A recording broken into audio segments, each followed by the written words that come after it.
Hi guys, for today's video, i-share ko naman sa inyo kung paano kayo makapag-apply or makapag-enroll ng SSS WIS Plus online. Bago yan, kung kayo ay bago sa aking vlog, please consider to subscribe para updated kayo lagi sa mga videos ko.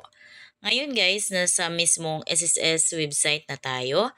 Dito, kailangan nyo lang mag-login sa yung SSS account. Lagyan nyo lang yung user ID and password ninyo, then click sign in.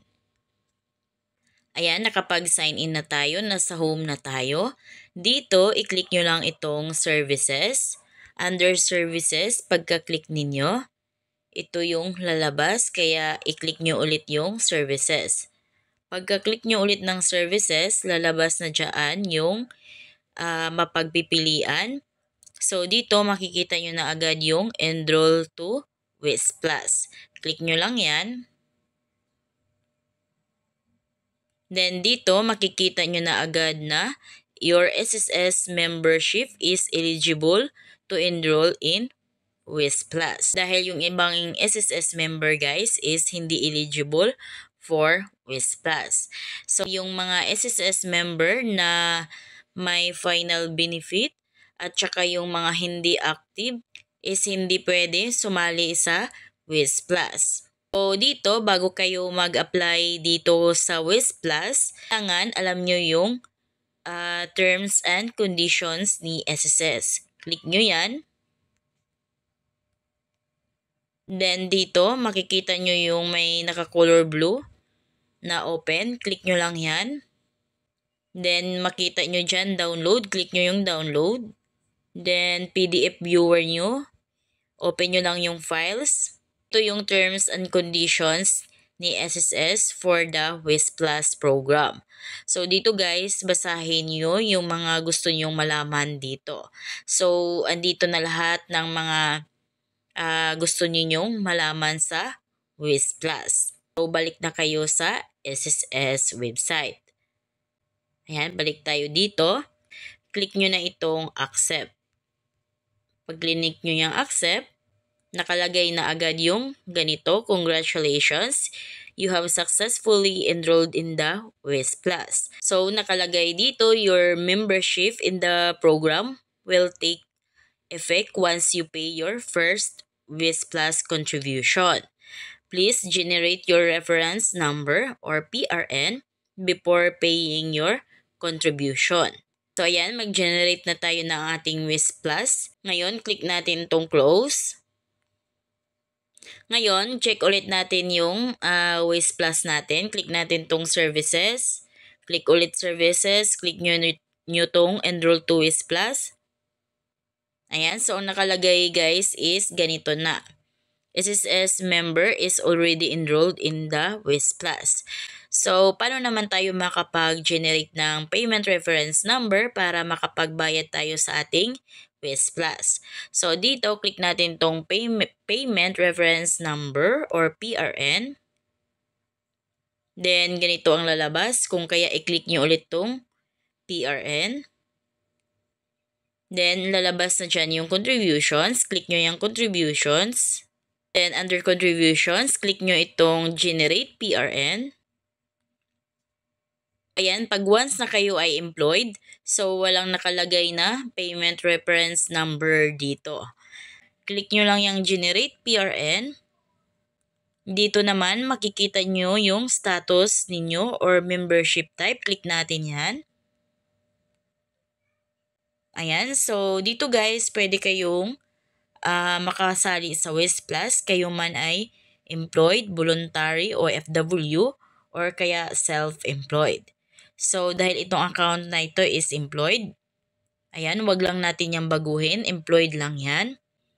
So, dahil ang account na ito is employed, so dapat naka-check lang yung color blue, naka-WIS Plus only.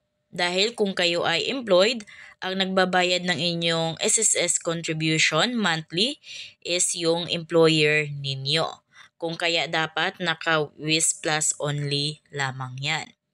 Ngayon, dito sa WIS Plus amount, so lagay nyo yung amount na gusto nyong bayaran for your investment para sa Wiz Plus. Ang minimum na amount ng Wiz Plus is 500 pesos. So, lagay natin yung 500 pesos dyan. Click natin yan.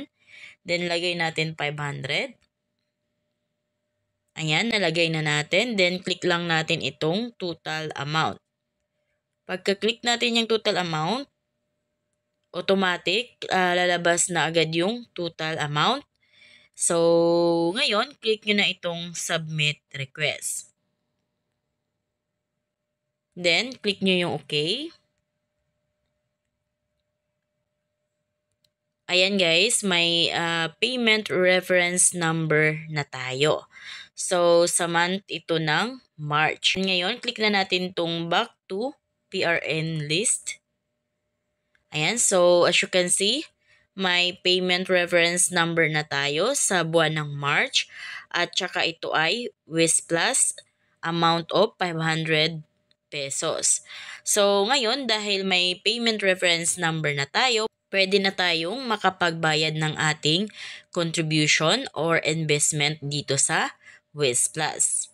Halimbawa naman, nagbago yung isip ninyo, gusto nyong taasan yung Wiz Plus amount na i-invest ninyo. Halimbawa, dahil ang nakalagay dito is 500 pesos. Halimbawa, gusto nyong gawing 1,000 pesos. Gusto nyong 1,000 pesos sa buwan ng March. So, pwedeng-pwede naman. Ang gawin nyo lang, click nyo tong Generate PRN. Then, baguhin nyo yung amount. Lagay nyo dyan yung 1,000 pesos. Then, click nyo ito. Ayan. Then, ayan, nabago na yung Wiz Plus amount. Ngayon, click nyo na itong submit request. Then, click OK. Then, ganun din, back to PRN. Ayan, nabago na natin yung Wiz Plus amount is 1,000 pesos na sa buwan ng March. Ngayon, dahil may payment reference number na kayo, so pwede na kayo makapagbayad sa inyong Wiz Plus through online or through SSS Ranch. So, marami namang mga online accredited payment channel si SSS. So, pwedeng hindi nyo na kailangan pang pumunta sa SSS branch para makapagbayad. Ganun lang guys kung paano kayo makapag-enroll or makapag-apply dito sa SSS Wiz Plus.